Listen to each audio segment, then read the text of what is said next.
Hello friends, welcome to channel masters of botany again. मैं हूं आपका दोस्त विनय कुमार सिंह। और इस वीडियो में हम देखेंगे टेरिडोफाइट्स के बारे में कि आपको उसमें क्या क्या पढ़ना चाहिए और मोस्ट इम्पॉर्टेंट टॉपिक्स क्या हैं उसमें से जो आपके रेगुलर एग्जामिनेशन में पूछे जाते हैं बनारस हिंदू यूनिवर्सिटी के एमएससी बॉटनी एंट्रेंस एग्जामिनेशन में। ओके, तो चलते हैं, सबसे पहले टॉपिक्स देखते हैं। तो इतने जो यहाँ पे टॉपिक हैं आपके ABCDEFGHI, ये सारे इंपॉर्टेंट टॉपिक हैं जहाँ पे BHU आपसे क्वेश्चन पूछता है। सबसे पहले जर्नल कैरेक्टर्स की अगर मैं बात करूँ तो सबसे पहले जर्नल कैरेक्टर्स का मतलब है आपको डिफ्रेंशिएट करना आना चाहिए कि कैसे जो है आपका टेरिडोफाइट डिफरेंस है ब्रायोफाइट से और कैसे जिम्नोस्पर्म से, क्योंकि आपको पता है जो इसका पोजीशन है जो आप पढ़ते हैं ब्रायोफाइटा के बाद आप टेरिडोफाइटा पढ़ते हैं और जिम्नोस्पर्म से पहले, तो इसका पोजीशन वही है। क्या क्या कैरेक्टर हैं जो इसको ब्रायोफाइट और जिम्नोस्पर्म से अलग बनाते हैं और क्या क्या उनमें सिमिलरिटीज़ हैं, ठीक है। तो आपको देखना होगा, जैसे एक तरफ आप ब्रायोफाइटा में देखते थे कि जो गेमेटोफाइट होता था उस पे ही उसका स्पोरोफाइट था, ठीक है, मतलब उसी पे डिपेंडेंट होता था। वहीं अगर आप जिम्नोस्पर्म पे जाएंगे तो उधर स्पोरोफाइट जो होता है मेन प्लांट बॉडी होता है और वहाँ पे उसका गेमेटोफाइट जो होता है डिपेंडेंट होता है उसके स्पोरोफाइट पे। लेकिन अगर आप टेरिडोफाइट्स की बात करेंगे तो यहाँ पे जो गैमेटोफाइट होता है वो अलग होता है और जो स्पोरोफाइट होता है वो अलग होता है, मतलब दोनों इंडिपेंडेंट होते हैं। लेकिन मेन जो प्लांट बॉडी होती है, मतलब जो ज़्यादा टाइम तक रहता है, वो आपका स्पोरोफाइट होता है। तो एक चीज़ कि इसमें दोनों चीज़ें इंडिपेंडेंट होती हैं, तब आपको ये भी समझना चाहिए, मतलब कॉमन सेंस आपको रखना है। आपको पता है स्पोरोफाइट पे स्पोर्स निकलते हैं और गेमेटोफाइट पे आपके मेल गैमीट और फीमेल गैमीट बनता है। वहाँ पे रिप्रोडक्शन होने के बाद जाइगोट बनता है और जाइगोट स्पोरोफाइट आपका बनाता है और फिर स्पोरोफाइट में मियोसिस होके क्या होता है, स्पोर्स बनते हैं। और हेट्रोस्पोरी वगैरह है जो इसी में आपने पढ़ा होगा कि इसमें डेवलप होता है। इससे पहले के प्लांट में जो स्पोर्स होते थे वो होमोस्पोर होते थे, मतलब उनके साइज में डिफरेंस भी नहीं होते थे। तो ये सारी चीज़ें जर्नल कैरेक्टरिस्टिक में आती हैं। जैसे मैं आपको मैं कुछ क्वेश्चन दूं, जैसे पूछता है कि जनरल कैरेक्टर में आपको मैं क्वेश्चन बोल रहा हूँ, जैसे इंडिपेंडेंट अल्टरनेशन ऑफ जनरेशन कहाँ पे पाया जाता है, या गेमेटेंजियम जो होता है वो फर्न का कहाँ पे बनता है, ठीक है। लीफ पे बनता है, प्रोथैलस बनता है। और ऐसे मियोसिस कहाँ पे होता है, गेमेटोफाइट पे कि स्पोरोफाइट पे। तो ये सारी चीज़ें जनरल कैरेक्टर में आती हैं। अगर क्लासिफिकेशन की मैं बात करता हूँ तो क्लासिफिकेशन आपको पता है टेरिडोफाइट का बहुत बेसिक क्लासिफिकेशन होता है। तो क्लासिफिकेशन में आपको ज़्यादा मेहनत नहीं करना है, बस इम्पॉर्टेंट जो ग्रुप हैं आपके वो आप यहाँ पे ध्यान में रखेंगे, ठीक है।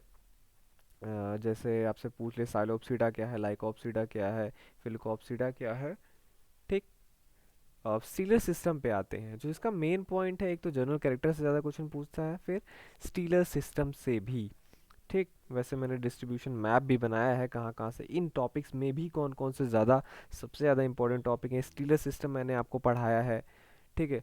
तो स्टीरियो सिस्टम का आगे आपने वीडियो नहीं देखा है तो यहाँ पे आई का बटन जो आ रहा है यहाँ पे क्लिक करके आप स्टीरियो सिस्टम पे जा सकते हैं। तो स्टीरियो सिस्टम यहाँ से ज़्यादा क्वेश्चन आते हैं। हैप्लो स्टील, ये मतलब टेरिडोफाइट में कितने टाइप के स्टील मिलते हैं, उसके एग्जांपल कहाँ कहाँ पे हैं। फिर टीलोम थ्योरी क्या है, बस आप इसके बारे में जानते रहेंगे केवल टीलोम थ्योरी है क्या, फिर भी आप मतलब उतना ही एनफ है आपके लिए। फिर आता है आपका होमोस्पोरी हेट्रोस्पोरी, इसके लिए भी मैंने आपका वीडियो बनाया है।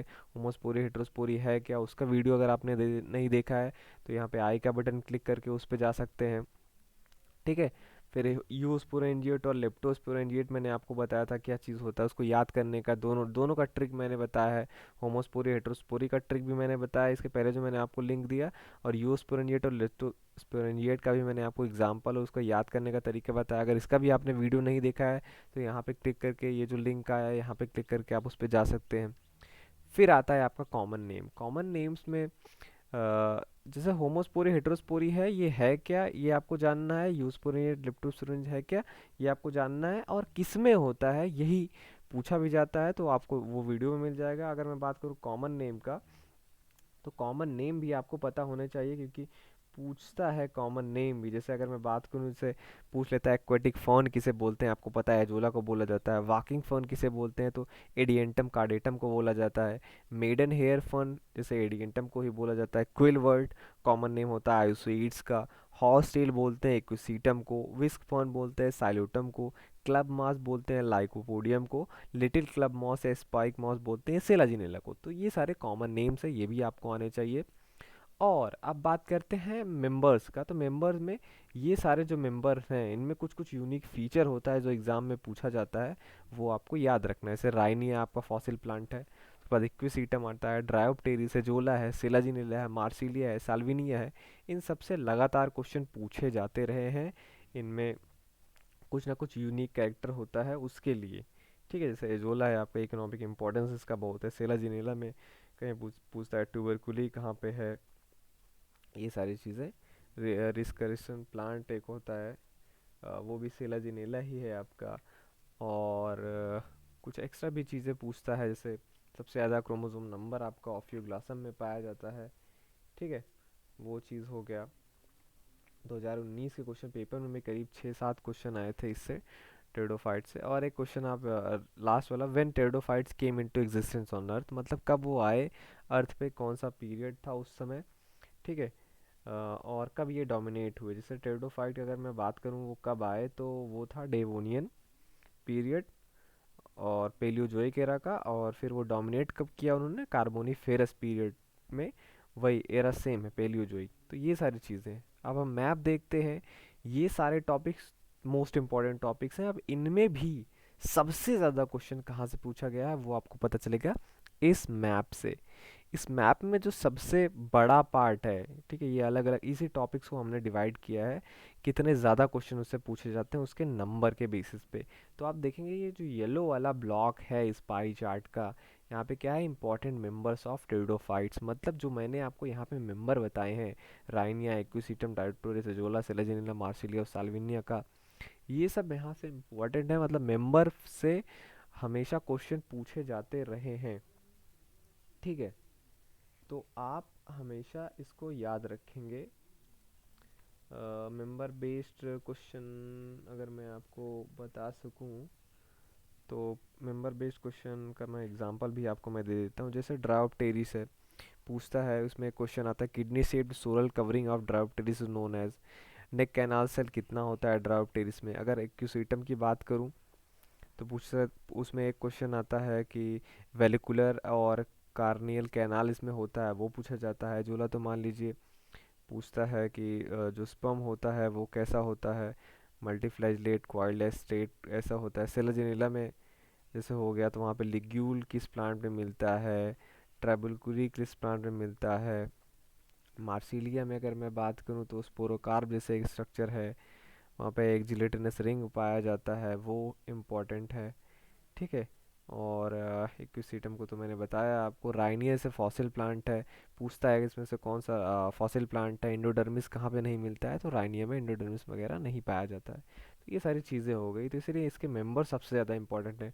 उसके बाद सबसे बड़ा ब्लॉक अगर आप देखेंगे तो आपका है स्टीलर सिस्टम का। स्टीलर सिस्टम से दूसरा सबसे बड़ा है, ठीक, जहाँ से सबसे ज़्यादा क्वेश्चन पूछे जाते हैं। तो पहला मेंबर से सबसे ज़्यादा क्वेश्चन पूछा जाता है। मेंबर में जो यूनिक कैरेक्टर हैं, पूरा आपको सब कुछ नहीं पढ़ना। जैसे मैंने आपको बताया ना, ट्रेबरकुली, ये सब स्ट्रक्चर हो गया, कहाँ पे क्या है, कहाँ पे क्या है। ठीक, नेक कैनाल सेल्स कितने हैं इनमें मेंबर्स में, तो वो हो गया मेंबर्स में। फिर स्टीरियो सिस्टम हो गया। फिर ये जनरल कैरेक्टर हो गए जो मैंने आपको बताया, वहाँ से भी ज़्यादा क्वेश्चन पूछा जाता है। यूस्पोरेंजिएट, लेप्टोस्पोरेंजिएट क्या है, या तो उसके एग्जाम्पल पूछता है, ये भी ज़्यादा आता है। कॉमन नेम्स भी ज़्यादा पूछा जाता है। ठीक, उसके बाद अगर आप देखेंगे सबसे कम, जो इनमें से भी सबसे कम आता है क्लासिफिकेशन से, फिर टीलोम थ्योरी से काफ़ी कम क्वेश्चन आए हैं। और टेरिडोफाइट का एज क्या है, उससे भी कम क्वेश्चन आए हैं, लेकिन पूछा गया है। होमोस्पोरी, हेट्रोस्पोरी से भी क्वेश्चन आए हुए हैं। तो ये सब है। इस पाई चार्ट पे आप ध्यान दीजिए, यहाँ से ये जो बड़े बड़े ब्लॉक्स हैं, यहाँ से सबसे ज़्यादा क्वेश्चन पूछा जाता है। ठीक है, तो ये था टेरिडोफाइट का, ये सारे थे आपके इम्पोर्टेंट टॉपिक्स। ये था उन इम्पोर्टेंट टॉपिक्स में भी जो वहाँ से सबसे ज़्यादा क्वेश्चन पूछे गए हैं अब तक। बीएचयू के एमएससी बॉटनी एंट्रेंस एग्जामिनेशन में सारे पेपर का ये हल है। ठीक है, तो आप इस वीडियो को देख रहे थे आपके चैनल मास्टर्स ऑफ बॉटनी पे। अगर आपने अभी तक सब्सक्राइब नहीं किया है तो ज़रूर सब्सक्राइब कीजिए। और इस चैनल के इस वीडियो के डिस्क्रिप्शन में जो है और भी मेरे पुराने वीडियोस का लिंक है, वहाँ पे आप जाके डायरेक्टली देख सकते हैं। चलता हूँ मैं, मिलूँगा आपसे नेक्स्ट वीडियो में। Thank you for watching this video.